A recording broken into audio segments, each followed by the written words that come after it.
महाराष्ट्र की सियासत के दादा आज नहीं रहे। सुबह मुंबई से बारामती के लिए अजीत पवार निकले थे तो किसी ने ये सोचा नहीं था ये उनका आखिरी सफर होने वाला है, और किसी ने कल्पना नहीं की थी। हर दिन की तरह, नॉर्मल दिनों की तरह अजीत पवार अपने घर से निकलते हैं और एयरपोर्ट पर पहुंचते हैं और वहां से वो उड़ान भरते हैं बारामती के लिए 7 बजे। ऐसा कहा जाता है कि लैंडिंग के समय ये हादसा हो जाता है, और जो शुरुआती रिपोर्ट्स आ रही हैं उसकी माने तो ये हादसा लो विजिबिलिटी की वजह से हुआ है। जैसा कि रडार में देखा जा सकता है कि उनका ये जो प्लेन है वो एक अटेम्प्ट करता है लैंड करने के लिए, लेकिन नहीं कर पाता है और वो आसमान में ही चक्कर लगाता है। और जब वो दूसरा अटेम्प्ट करते हैं तो उसके बाद वो रडार से पूरी तरह से गायब हो जाते हैं और एक जोरदार धमाके की खबर आती है और उनका ये जो प्लेन होता है वो पूरी तरह से क्रैश हो जाता है। इसके साथ महाराष्ट्र की राजनीति का ये सितारा, जो कि सरकार किसी की भी रही हो, उप मुख्यमंत्री पद उनका होता है, अपने मुख्यमंत्री बनने का अधूरा सपना लिए इन्हीं आसमानों में गुम हो जाता है।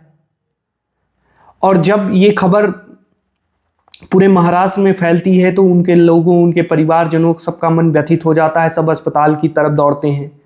वहां पर प्रत्यक्षदर्शियों की माने तो जो ये हादसा था वो इतना भयानक था कि लगभग 3 धमाके हुए थे उस समय।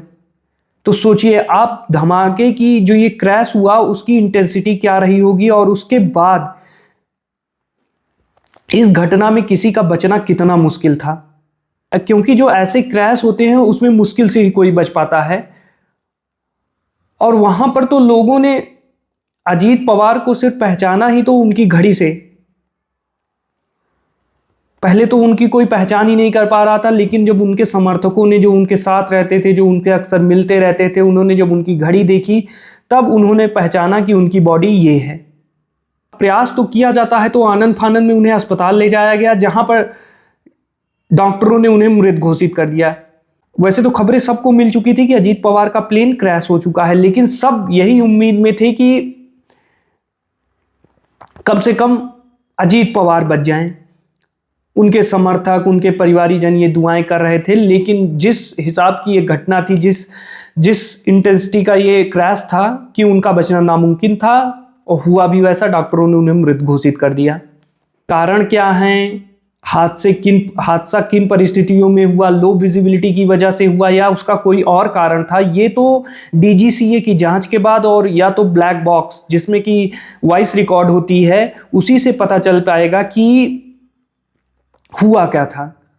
क्योंकि लास्ट मूवमेंट में अभी तक ये क्लियर नहीं हुआ है कि पायलट ने मेडे का भी नहीं कॉल किया था, तो अचानक ऐसी कौन सी परिस्थिति बनी, क्या एयर स्ट्रिप उनको दिखी नहीं जिसकी वजह से उनका अंदाज़ा लगाना मुश्किल हो गया। तो ये परिस्थितियां सिर्फ जांच के बाद पता चलेगी। लेकिन अजीत पवार के साथ कुछ और लोग थे उसमें जो उनके साथ उस समय मौजूद थे। थे विदित जाधव जो कि उनके पीएसओ थे, दूसरे थे कैप्टन सुमित कपूर, थी शांभवी पाठक जो कि कैप्टन थी, और ऐसा कहा जाता है कि जब प्लेन क्रैश हुआ तो उन्हीं के कंट्रोल में प्लेन था। और तीसरी थी पिंकी माली जो कि फ्लाइट अटेंडेंट थी। इतने लोग मौजूद थे और उस हादसे में कोई नहीं बचा, सभी के सभी मारे गए।